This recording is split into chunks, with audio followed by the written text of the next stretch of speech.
नमस्कार, एक्वाकल्चर गुरु में आप सभी लोगों का हार्दिक स्वागत है।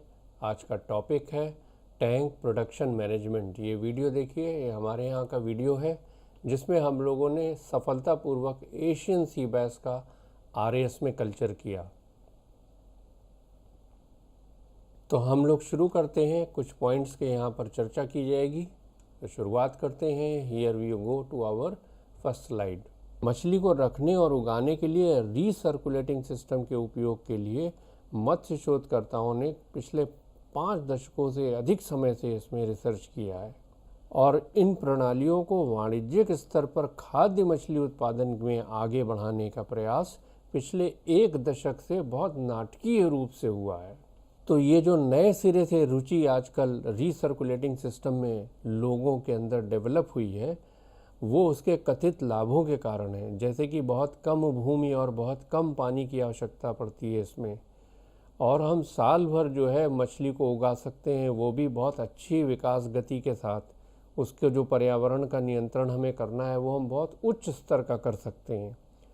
और जो बहुत इम्पॉर्टेंट बात है वो ये है कि जो प्रमुख बाज़ार है, नीश मार्केट जिसको बोलते हैं, प्रीमियम मछलियों के लिए, उस बाज़ार के करीब हम अपना सिस्टम लगा सकते हैं, जिससे ट्रांसपोर्टेशन कॉस्ट काफ़ी कम हो जाए। दुर्भाग्य से कई कमर्शियल जो सिस्टम्स थे वो आज तक बहुत बुरी तरह से फेल हुए हैं, और उसका कारण है पुअर डिज़ाइन और बहुत ही घटिया प्रबंधन, और जो उनकी इकोनॉमिक्स थी वो अच्छी तरह से उन्होंने सेट नहीं की थी, वो काफ़ी त्रुटिपूर्ण थी। ये वीडियो जो हम लोग बना रहे हैं ये रीसर्कुलेटिंग एक्वाकल्चर सिस्टम के प्रबंधन की समस्याओं का समाधान करेगा, ताकि आप निवेश करने से पहले एक काफ़ी अच्छा सा इन्फॉर्म्ड जो है डिसीज़न ले सकें, उचित निर्णय ले सकें। रीसर्कुलेटिंग सिस्टम जो है वो मैकेनिकली काफ़ी जो है सोफिस्टिकेटेड है और बायोलॉजिकली बहुत कॉम्प्लेक्स है, तो इसलिए थोड़ा बहुत इसकी जानकारी होनी चाहिए।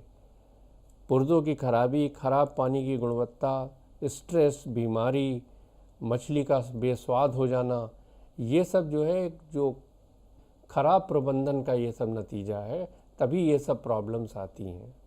रीसर्कुलेटिंग सिस्टम का मैनेजमेंट करने के लिए आपको एजुकेशन की बहुत ज़्यादा आवश्यकता होगी, ट्रेनिंग आपको चाहिए, और उस ट्रेनिंग के साथ आपको डेडिकेशन चाहिए, एक पैशन चाहिए, तब कहीं जा कर के आप एक्सपर्टाइज जो है वो प्राप्त कर पाएंगे। क्योंकि जो मछलियां हैं वो काफ़ी इंटेंसिवली की जाती हैं, जिनको कि अगर हम इंटेंसिवली नहीं करेंगे तो हमें फ़ायदा ही नहीं होगा।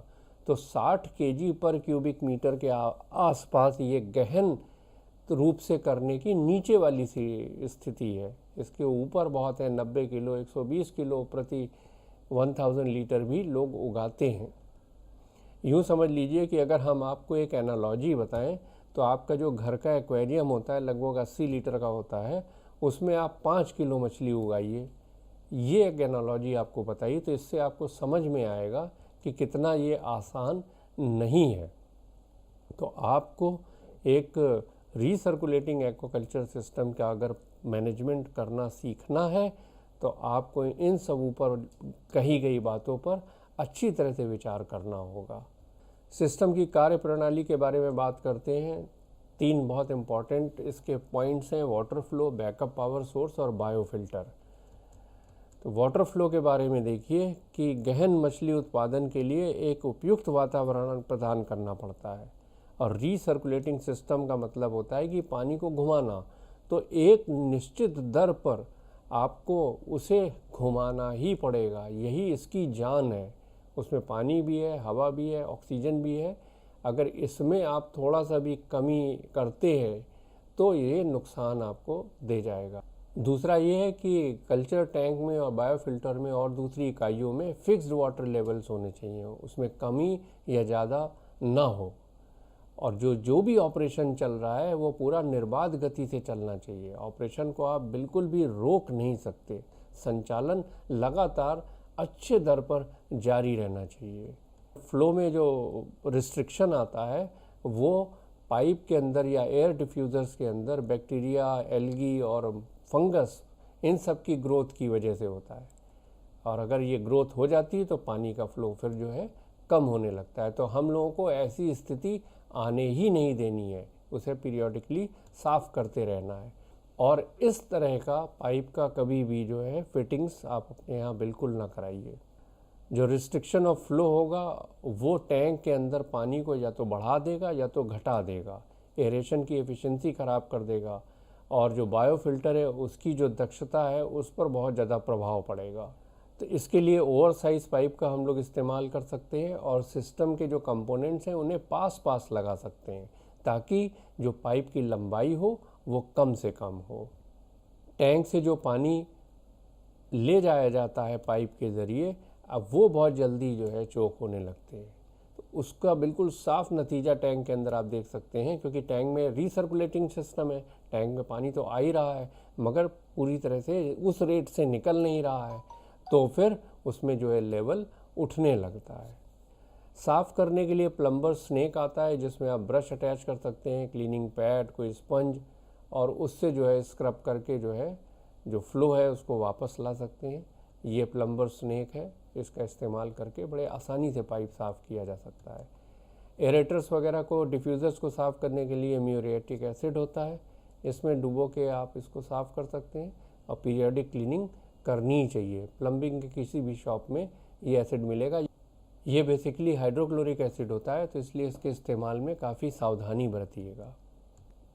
जो पाइप हैं उनके मुंह पे फिल्टर्स यूनिट लगानी होती है, स्क्रीन लगाना होता है, जिसका सरफेस एरिया बहुत ज़्यादा होना चाहिए पाइप के डायमीटर से, नहीं तो जल्दी जल्दी चोक हो सकते हैं, कोई मछली भी आकर के उसमें फंस सकती है।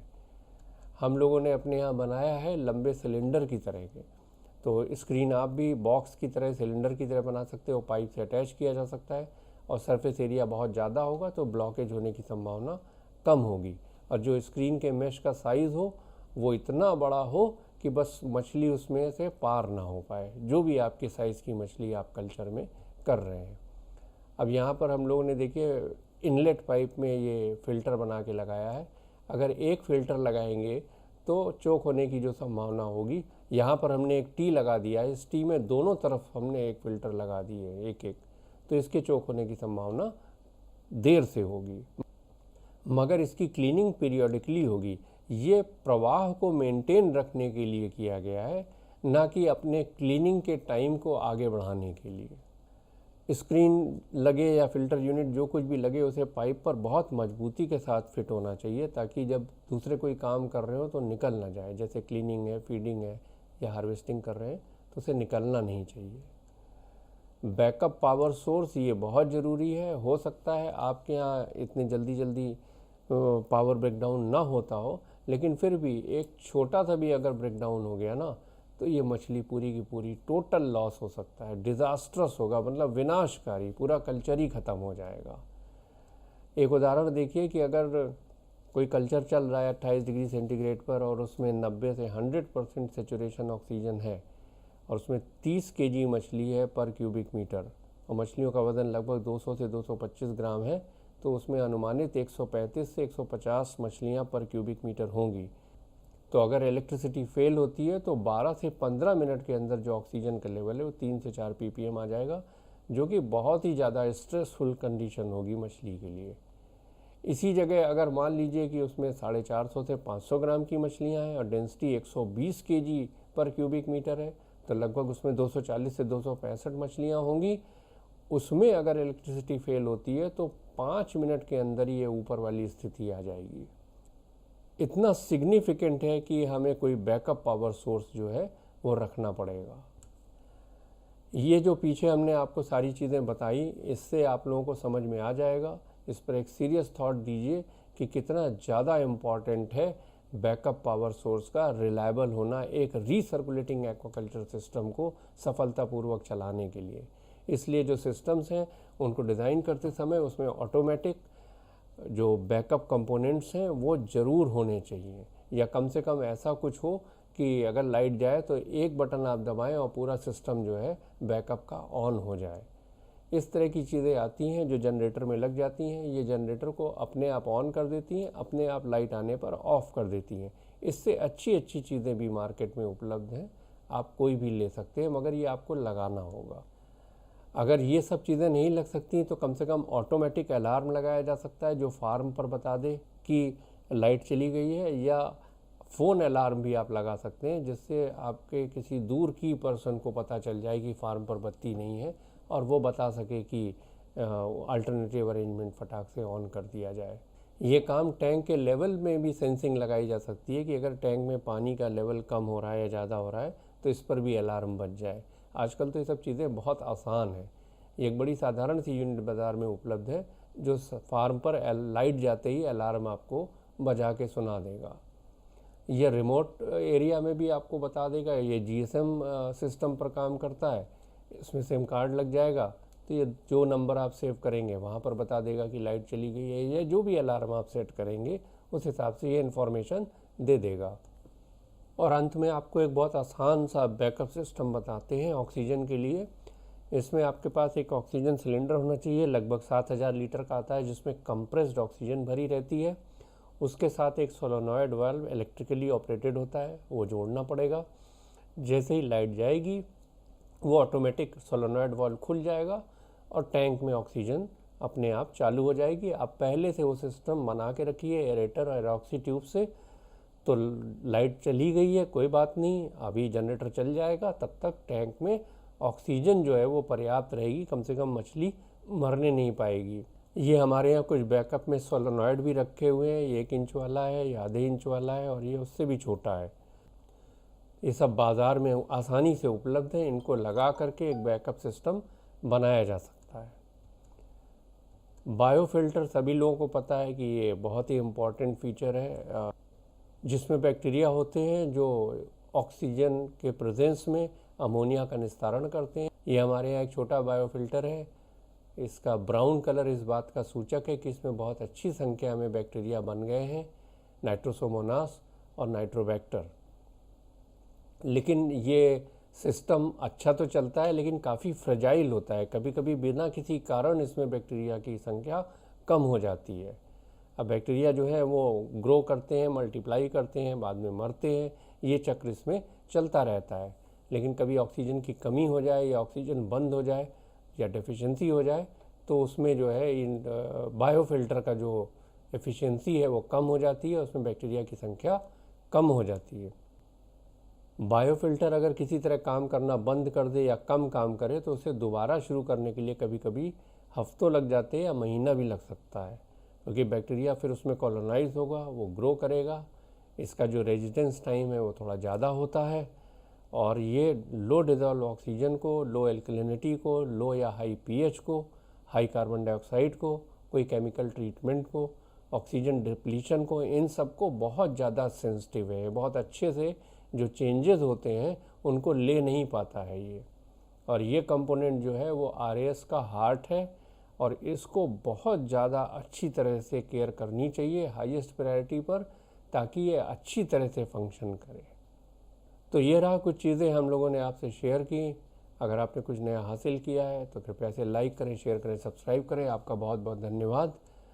Management of tank protection system अभी जारी है, तो मिलते हैं अपने नए टॉपिक के साथ। तब तक के लिए अल्लाह हाफिज़, जय हिंद, जय भारत, वंदे मातरम।